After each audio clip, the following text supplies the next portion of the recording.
Hello and welcome. This is going to be another edition of the Daily Dharma. My name is Dina. Thank you so much for joining today. Just taking a moment to cleanse and clear the space. If you bring any stress or questioning energy into the reading, allow yourself to call forward for the highest good of all, clarity, wisdom, and understanding from the highest in a language you can easily understand. Let's tune into the messages today. I sense that this is going to be a message for old souls and those that are highly activated. Not that most readings that I intend and bring forward are not generally connected to that audience, because I think that others would probably not stay tuned, as the messages are often needing a little bit of insight to be applied to one's life. Let's see what first comes out. We have 12, change. Yes, that is where we're at right now, on the precipice of change, making big changes in our lives. There's been a change of mind, change of opinion, a change of attitude, perspective, belief, or so on in our lives. And the need for change has been felt, evidenced, and embraced on some level. And under the deck, we have 8, alchemy. Beautiful. As I was saying in one of the segments yesterday from the time of this reading, the connection between individuals, whether that's parent to child, friend to friend, lover to partner, or so on, co-workers, whatever. The interaction that is generated from two seemingly separated, individualized beings and perspectives, the thing that they develop, the energy that they manifest and call into being, becomes its own separate beingness. And so that's where we come with 1 + 2 = 3. And that's where the Holy Trinity starts to speak. And the change card is 12. 1 + 2 = 3. And then we have 8. This is the year of our alchemical rebirthing process, in so to speak. We've got the 8 is the infinity symbol. It's the return of cycles, and we've been talking about this all year.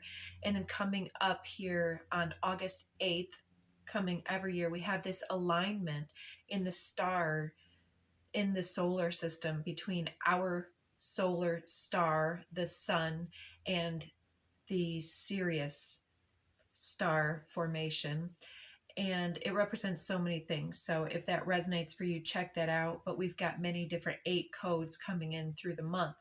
I've talked about that a couple times, so I don't want to go back into that, but it's talking about awakening our power and alchemical capacity, awakening us to our passionate, our creative, our life force energy, our kundalini, and our sexual identity. 333. That's where some self-mastery is potentially hiding out in different expressions that we have or have not embraced, and have or have not judged or considered. And I'm not suggesting anything with this. Everybody has that kundalini energy, and everybody has context that is so diverse. I couldn't speak in generalities in a general reading upon all the complexities of the root, because the root chakra, that base of our kundalini life force energy, is as unique as the auric blueprint, I do believe. So there's a change in alchemy coming through the awakening of our individuality, the ways in which we have utilized the will to adapt and also to express, and so on. And so the year of the dragon, this year until early, well, I guess early into the next calendar year, 444, we're seeing those number synchronicities today. We've got the year of the dragon being protective, creative, inspiring, magical, otherworldly. So, not to digress into those matters so far, but perhaps we're seeing through what we are co-creating in this universe in all different dimensions of our lives. You know, your health dimension, your financial health, your relationship dynamics, your self-belief and imagery, your actual physical appearance compared to the inner landscape. All of these things are being reactivated, re-alchemized, and this is part of the awakening process that we're coming into right now. So on the back, earth, yes, what we sense coming into earthly form, that this is the material dimension that's shifting and changing because of the precursory. That's not even a word, is it? It's a mix of a couple words. But the prior leading up to this moment of things coming into our awareness in a very solid and realistic form, like um, this has been, well, I guess at the base, we're being told that this is what has been manifesting due to the co-creative connection between individuals. Now, can what is taking shape continue to shape shift? Absolutely. That's because we're in a quantum multidimensional reality. So whatever we believe, we will conceive, and then we continue to perceive and continue to co-create and build it. So if we want to shift what we are seeing, we can change all of ourselves, and then our resonance pattern begins to spiral us um, irrevocably in and out of different pockets of, you could call them timelines or so on. But uh, if the individuals that you've been jiving with, for instance, would be seen as each holding your own uniqueness, and then there's something that brings the group together, then if slowly there is an awakening and awareness that the other value systems are all otherwise out of resonance, then the individual begins, or the group begins, to create separation energy in one form or another. This is either fostered or resonance. Further resonance is fostered and created. So what else? Fertility, the growth cycle, and the way that we put into something our ability to nurture, to fertilize and grow things with synergy, working with how we work with the elements of both light and dark within the self, and how we alchemize that into beingness, is a manner of also activating all of our chakra centers. But in this way, with this fertility card in the moment, I'm seeing that the layers of the colors here at the very center, it's almost white, and then a dark blue, and then various levels to the lighter blue, then to this almost reddish but pinkish red, then these golden tones, the pinks, then blending into the greens, back into the blue palette, and so on.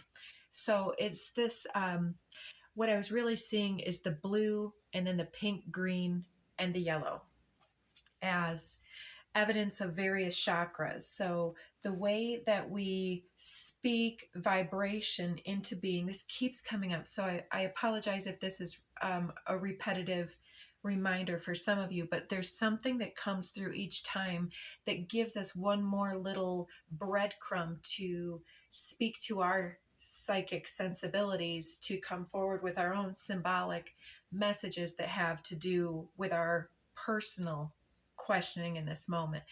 But with these colors, I'm seeing that it's like us bringing into form our truth and clarity through the wisdom of the heart, which the pink and the green represent both the independent singular love of self and the ability to love and have compassion for those diverse energies of others on a more collective level. So it's like inner forgiveness, outer forgiveness, and compassion in and out, and the ability to speak from there, or, you know, to any extent that our psychic, emotional, psychological waters are cleansed, cleared, and settled and aligned. And so this shift in dynamics here, authority keeps coming up too. And I often see that as either a propeller or a steering wheel or both at the same time, or even like one of those desk fans of old that were metal cage, propeller within the cage. Authority number 10 reduces to a 1. It's again with that triplicity, the 3 in the 3 propellers, the 3 spokes of this steering wheel, perhaps the 3 bubbles that are shown, and then the one we're seeing in a separate type of, the central one may be a 4th coming this way, and that might say, if this were multidimensional, that there were a mirroring one on the back, which could be 5. Is that not? I don't remember this sequence of cellular division, but anyways, I was gaining that imagery in the moment about the way that we speak with confidence, the way that we are an authority, an author at 11:11 on the timer, an author of our reality, author RIT. What are we saying? And again, with that I am presence that keeps coming through for the messages here with Saint Germain's Violet Flame, it's like the I am statements that we make, or the I am not statements that we make, continue to define us and to define the reality.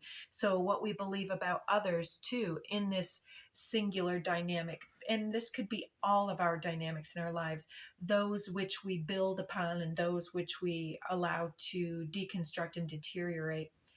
And understanding that our ability to be co-creative relies upon our ability to be deconstructive as well, constructive in destructing things, in constructive intentionality coming through.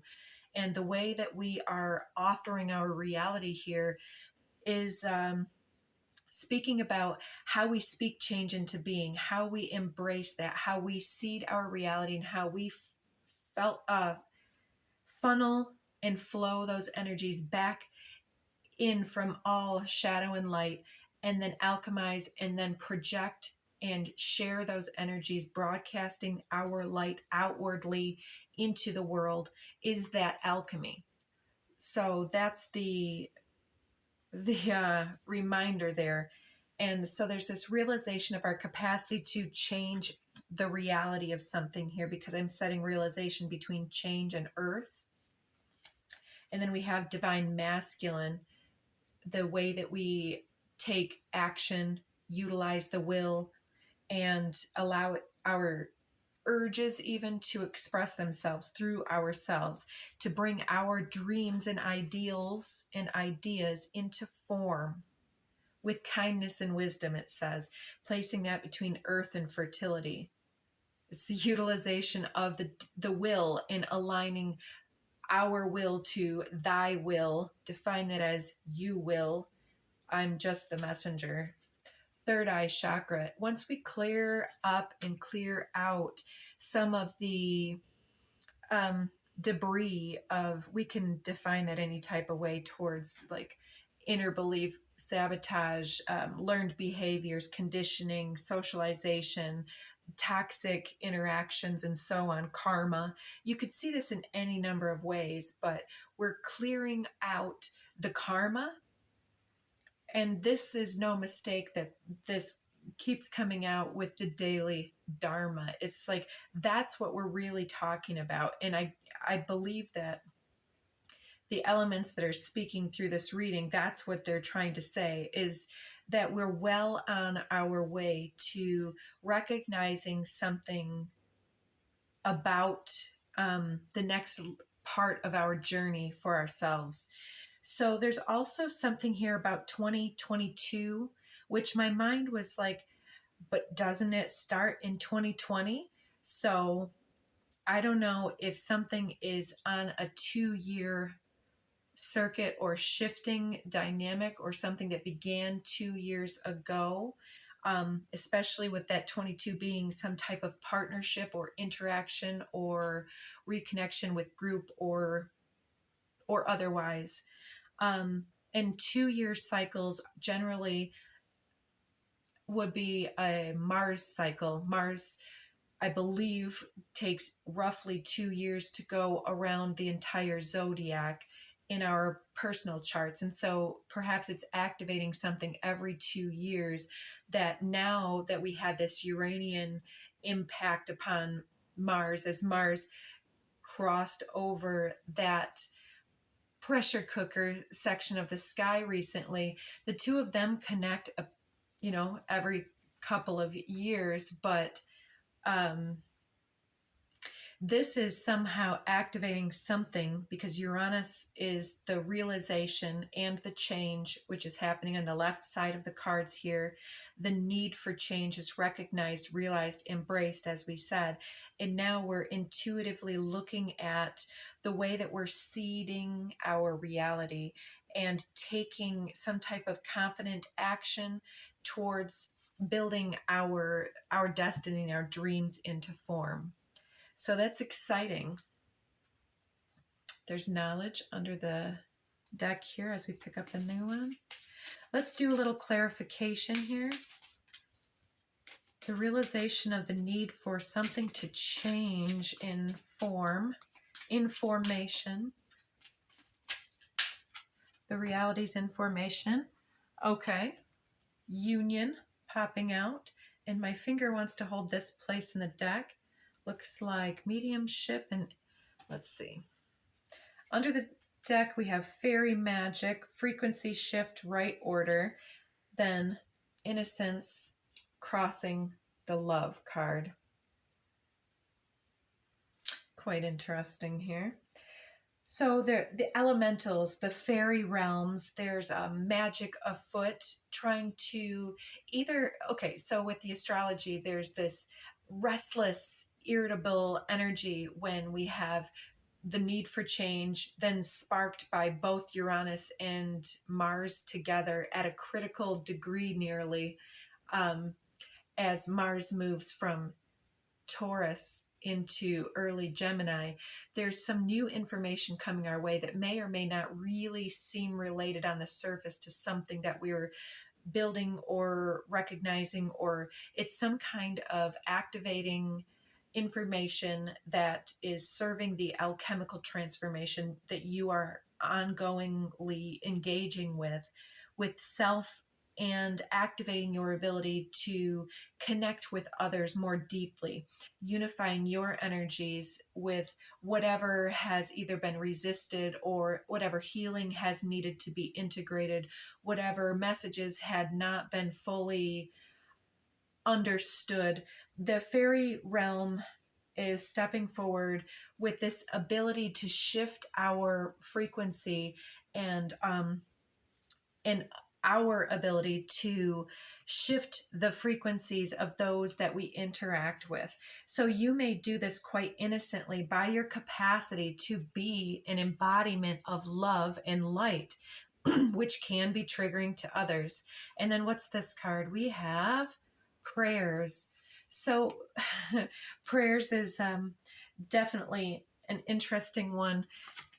It can talk about how our manifestations become a prayer, and how our prayers become answered is by the act of praying, so to speak, by the act of keeping the vibrational attention and awareness on the potentialities.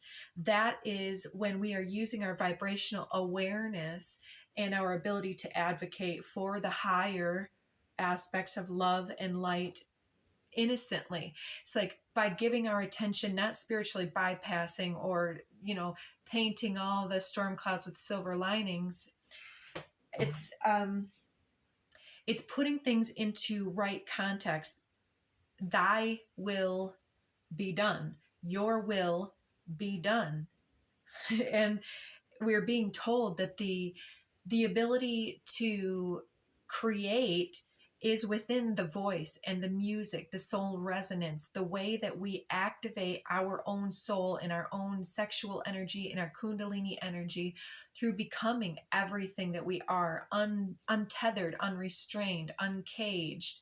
And but also we are shown in this moment that our need to stay within the cage up until now has also been divine, because we are limited by our awareness on purpose. Because if we were to understand our power and still be at the lower resonance of consciousness, then we would be out there creating things that create more suffering, either for self or other, unbeknownst perhaps, or thinking that we understand and when we don't.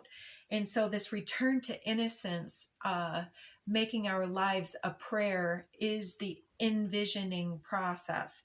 And once we're being able to be delighted into, tricked almost into this witnessing of magic all around us and deviations therefrom, and being able to create the belief in magic. Even I came across, I'll even give a shout out, this seatbelt psychic. I know it's drama TV, but this is an individual that I found pretty inspiring. So check it out if you're so inclined.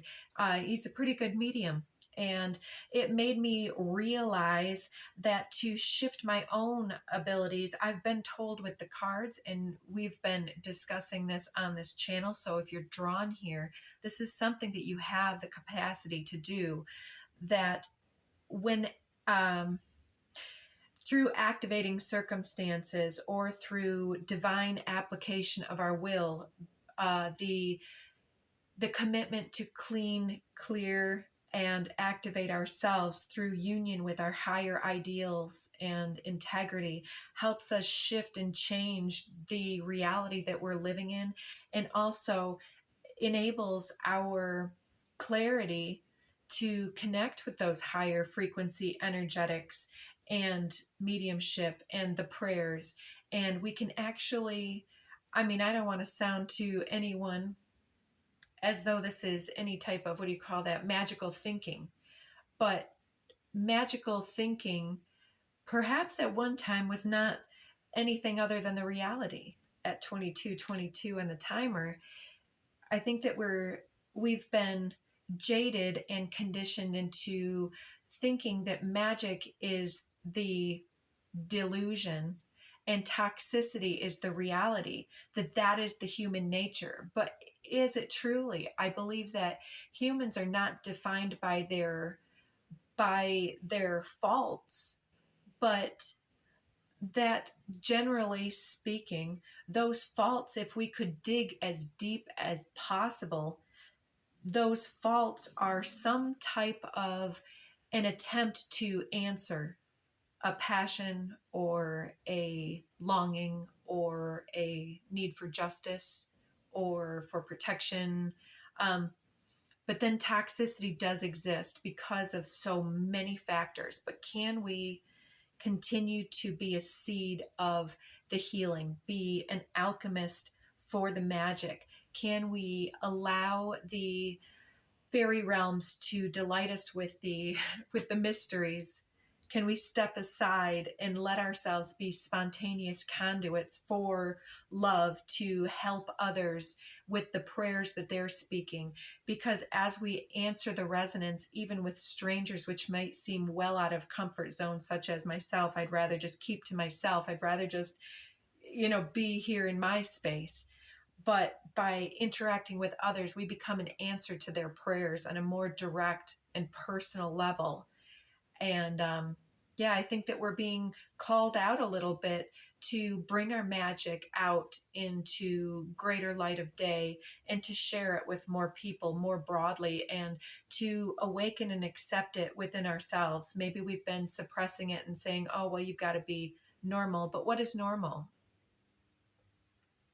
Maybe you've had these gifts since an early age, and life just, pushed you into under expression or suppression. Let's see. Akashic Tarot. Just want to... I appreciate you all so much. Thank you for hanging out. A couple are on the floor. The Divine Physician.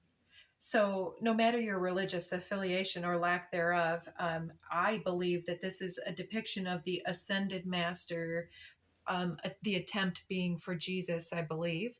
He's shown by the well, and he's got the caduceus on his chest. And then there are many other symbols here, but number 6 is the card generally of the lovers. And with the divine physician, I'm being reminded that some people believe that he was a twin flame with Mary Magdalene. So um, I don't have anything to expound in that direction necessarily, but I believe that we're talking about the symbolic suppression of the sacred feminine, exploitation of our vulnerability, and overlooking and undervaluing of our um, power as feminine creators, whether you're masculine or somewhere in the mix there.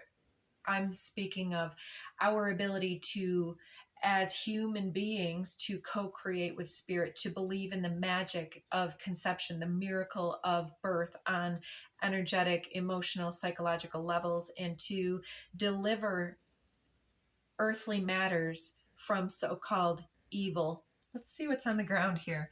2 cards. Interesting. So we have the 2 of roses, which is the 2 of cups, talking about the uh, the emotional connectivity between 2 individuals, which continues to be a theme here in the background that we're talking about. So no matter if we look at situations at work, family, or otherwise, the dynamic is mirrored at some level, some juxtaposition of factors within our most intimate partnerships and relationships. And it looks as though we're getting some divine guidance in the direction of being able to heal a partnership dynamic. And then next we have 8 of forces, being the 8 of wands, with this lightning bolt, which is striking the tree. It could be a family tree, the tree of life, humanity in general, or your personal ancestral lines, being the one that has the energetic potential to call forth the calling the storm. I was hearing through somebody's messages this morning, but our ability to summon the activating, awakening energies within other individuals to come fully into their knowledge, to be that independent thinker, that outlier from the homogenized masses. The outliers are the perhaps the investigators and the intricacies that are the ripple effect that is necessary to shake apart frequencies from resonance and to allow individuals to speak for themselves, to awaken to their own sovereign autonomy. And so the 8 of forces here is messages coming through you, through others, the fairy realm speaking through our own spontaneous insights, the notes we take, the notes we sing and speak, and the ability to shift our own frequency and to put our own alchemy into right order is happening in a very big way this year. And so this divine physician card is overseeing this matter for a reason. So whatever guides or beingness that you identify with in your own personal prayerful life is really assisting you to heal on the physical level, to literally reactivate all of the soul blueprints and activate your very DNA to shift something incredible in the collective through the embodiment of your own process, the leveling up of your own process. So I feel like there's some kind of still at 2929, which is 1111. I feel like there's still some type of conflict, some type of cognitive dissonance, perhaps, about a choice to be made, whether in your own life or, okay, one flew out and this one wants to bend. We'll take a few of these messages.